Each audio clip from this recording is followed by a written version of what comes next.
En nuestro video de hoy estaremos viendo nada menos elementos importantes referentes a la poesía y principalmente a un tipo de poesía que fue muy importante hace ya tiempo, por lo cual el día de hoy estaremos hablando nada menos que del soneto y un poco referente a lo que nosotros conocemos como la métrica del verso para recordarlo un poco más. Entonces, vamos a entrar en materia. ¿Qué es el soneto?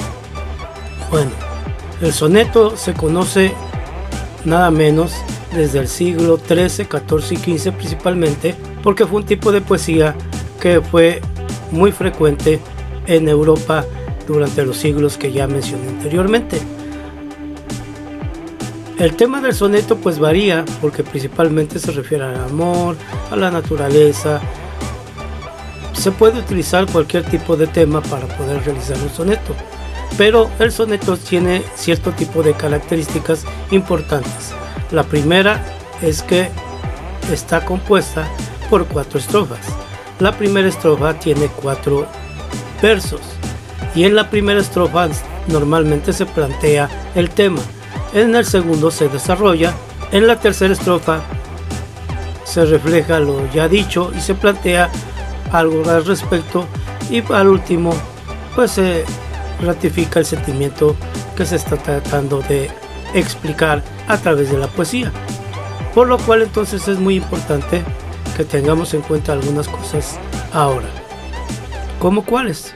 Bueno, que el soneto es nada menos que originario de Sicilia, una isla de Italia, donde pasó al resto de los países y fue cultivado por poetas como Dulce Nau, como Guido Guichelli y Guido Cavalcanti, y de ahí a un sinfín de escritores, dentro de ellos Dante Alighieri y nada menos que Francisco Petrarca, ambos del siglo XV, que fue nada menos que el gran poeta latino que popularizó nada menos el soneto en toda Europa a través de la lengua española.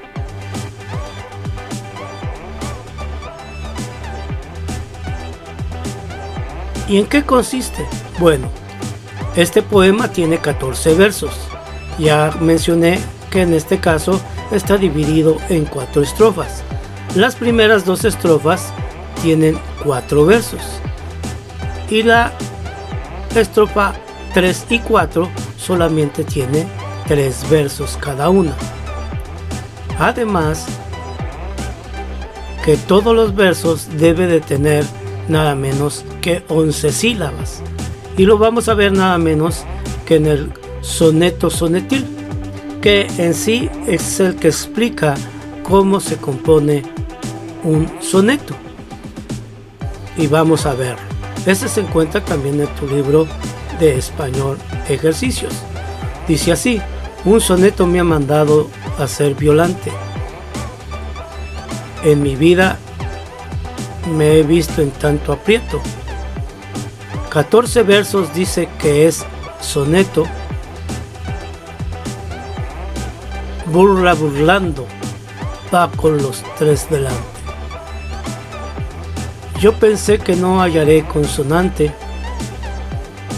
y esto a la mitad del otro cuarteto.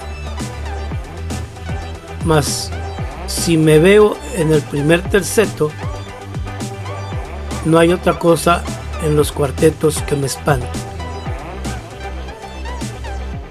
Por el primer terceto voy entrando, y parece que entré con pie derecho, pues fin con este verso le voy dando. Ya estoy en el segundo y aún sospecho que voy los 13 versos acabando. Cantad si son 14 y ya está hecho. ¿Qué nos está explicando nada menos que este soneto sonetil?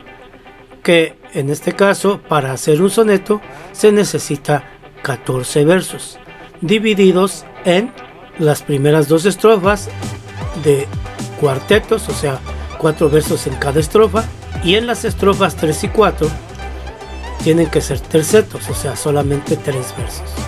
Además que también se refiere a la importancia que tiene nada menos que la rima.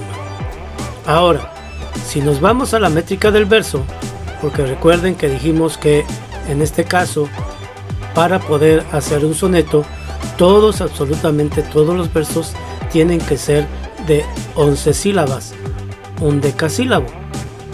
Entonces, para medir el verso, tenemos que contar las sílabas de cada verso. Y para poder contar las sílabas de cada verso, no se cuentan de manera normal, porque por ello vamos a explicar algunas situaciones que debemos de tomar en cuenta al momento de la métrica del verso. Lógicamente, primero tenemos que dividir nuestro verso de manera normal, pero tenemos que atender a cierto tipo de reglas que son reglas poéticas referentes a principalmente tres cosas. Primero, la sinalefa. Segundo, el diptongo. Y tercero, cómo termina acentuada la última palabra de cada verso. Bueno, vamos a explicar cada una de ellas. En primera, en este caso, si nos referimos a la situación del acento, la regla dice que si la última palabra del verso es una palabra aguda, o sea que la sílaba tónica está en la última sílaba, entonces se aumenta una sílaba más. Por eso, en el ejemplo que pusimos aquí, dice el río Guadalquivir.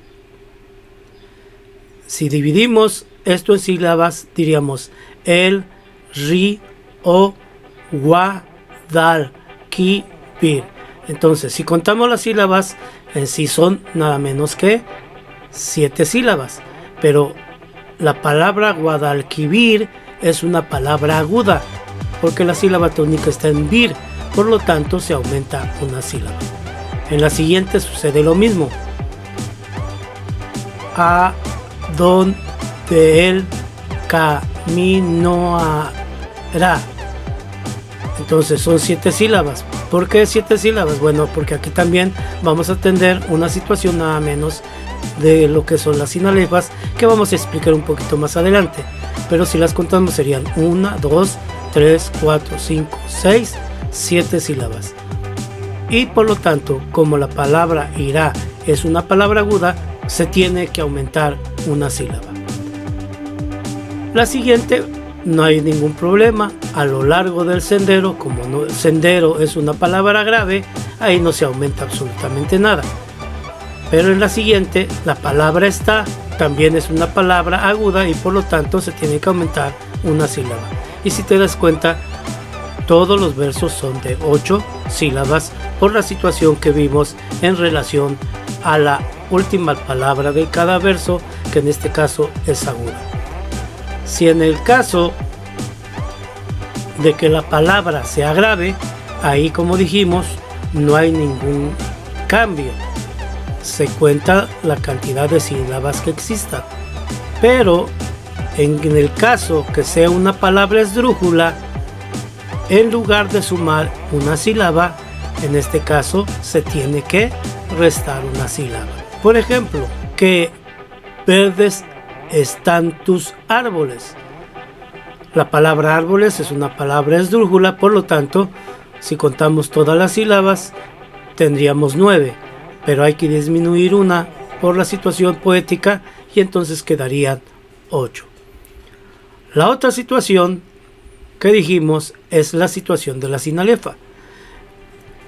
Y es cuando en el verso encontramos que una palabra termina con vocal y la siguiente palabra que le sigue inicia con vocal, y entonces esas dos sílabas se convierten en una sola. Por ejemplo, aquí vemos el siguiente verso: estaba echado en la tierra enfrente. Si te das cuenta, la palabra estaba termina en A y echado empieza con E, por lo tanto vae sería una sola sílaba.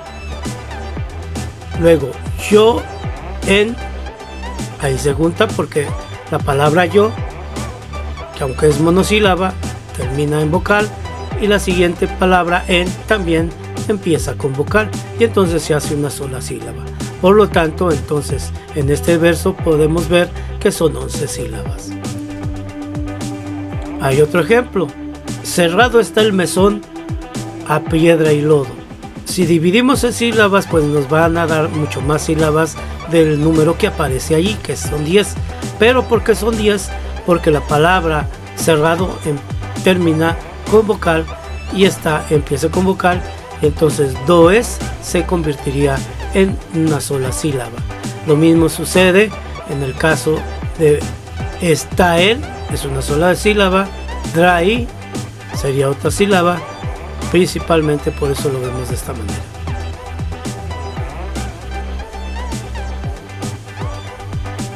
En ocasiones la sinalefa no se realiza cuando la segunda vocal es tónica. Por ejemplo, la palabra 4 y alas, ahí se ve que hay una aparente sinalefa, pero la palabra alas, la vocal empieza como si fuera sílaba tónica, por lo tanto no se utiliza la sinalefa.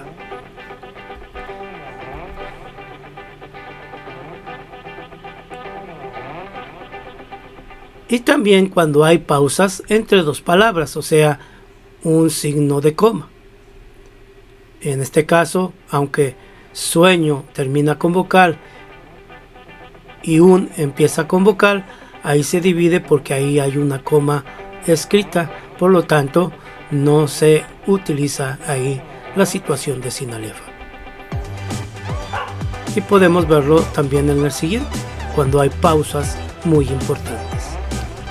Ahora bien, en el caso de la situación de diptongo, es cuando sabemos que tenemos vocales abiertas, A, E, U, y cerradas como U, I y Y, que en este caso, cuando se componen o están juntas en una palabra, se refiere que va a haber un diptongo y entonces va a haber una sola sílaba. Por ejemplo, la palabra Europa no la dividimos Europa, sino la dividimos Europa. Serían solamente 3 sílabas y no 4, porque E y U forman un diptongo. Y esto es lo que sucede en los diferentes poemas. Por ejemplo, en el Nocturno Rosario dice pues bien, la palabra pues, ahí hay un diptongo, por lo tanto es una sola sílaba y no es pu es, sería pues. Y también sucede con la palabra bien.